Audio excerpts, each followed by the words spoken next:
আমাদের মতো আলেমদেরকে একটি বারের জন্য পরীক্ষামূলকভাবে নির্বাচিত করে দেখেন, আমরা গতানুগতিক সমস্ত নির্বাচিত নেতাদের চেয়ে ব্যতিক্রম কিছু আপনাদের সামনে উপহার দিতে পারি কিনা। আমরা রাস্তাঘাট উন্নয়ন, অবকাঠামো উন্নয়ন, শিক্ষা প্রতিষ্ঠানের উন্নয়ন, বয়স্ক বিধবা ভাতা সহ সমস্ত ন্যায্য অধিকারের ভিত্তিতে আমরা পৌঁছে দেওয়ার প্রতিশ্রুতি আপনাদের কাছে দিচ্ছি। কোথাও কোনো কমিশন এবং পার্সেন্ট খাওয়ার কোনো প্রয়োজন হবে না।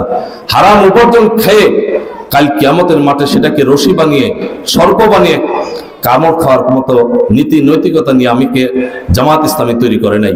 এজন্য আমি আপনাদের সামনে প্রতিশ্রুতি দিচ্ছি, আমি প্রতিশ্রুতি দিচ্ছি, যদি আল্লাহ রাব্বুল আলামিন আপনাদের সহযোগিতা এবং সমর্থনে নির্বাচিত করে, যে সমস্ত এতিমখানা, হাফিজিয়া, মাদ্রাসা, মসজিদ, মক্তবগুলো জরাজীর্ণ অবস্থা, স্কুল, কলেজ এবং আধুনিক শিক্ষার পাশাপাশি অবশ্যই এই প্রতিষ্ঠানগুলো আমাদের দেশীয় নাগরিক অধিকার হিসাবে আমি আধুনিকায়ন করার প্রতিশ্রুতি আপনাদের কাছে দিচ্ছি। একজন মসজিদের ইমাম, মুয়াজ্জিনের যে জরাজীর্ণ জীবন, রাষ্ট্রীয় অর্থায়নে যদি তাদেরকে সহায়তা করা যায়, অবশ্যই তাদের জীবনযাত্রা উন্নত হবে। হাফিজি, মাদ্রাসা, এতিমখানা, যেগুলোর দিকে তাকালে মনে হয় যে এগুলো বাংলাদেশের কোনো নাগরিক নয়।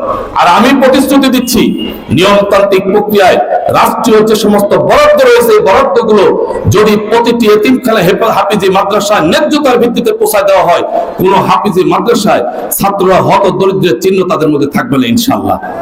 এই জন্য আমি আপনাদের কাছে এই প্রতিশ্রুতি দিয়ে আপনাদের দোয়া চাই, আমি আপনাদের সহযোগিতা চাই। আমি মা, বোন সহ বাবাজিদের বলতে চাই, আমি অন্তত সময় পেলে যদি নির্বাচিত হই, আপনাদের জানাজায় এসে ইমামতিত্ব করতে পারবো, আমি আপনাদের জন্য প্রাণ খুলে দোয়াটুকু করতে পারবো।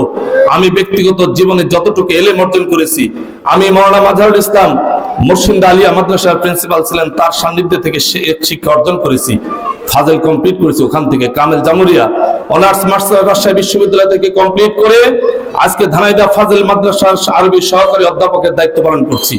আমি আপনাদের কাছে একজন আলেম হিসাবে একটি বারের জন্য পরীক্ষামূলকভাবে নির্বাচিত করার দাবি, আহ্বান এবং অনুরোধ পেশ করে আমি আপনাদের সবার কাছে বিনয়ের সাথে আরজটুকু পেশ করে, মা বোনদের কাছে আরজটুকু পেশ করে আমি আমার কথা এখানে শেষ করছি।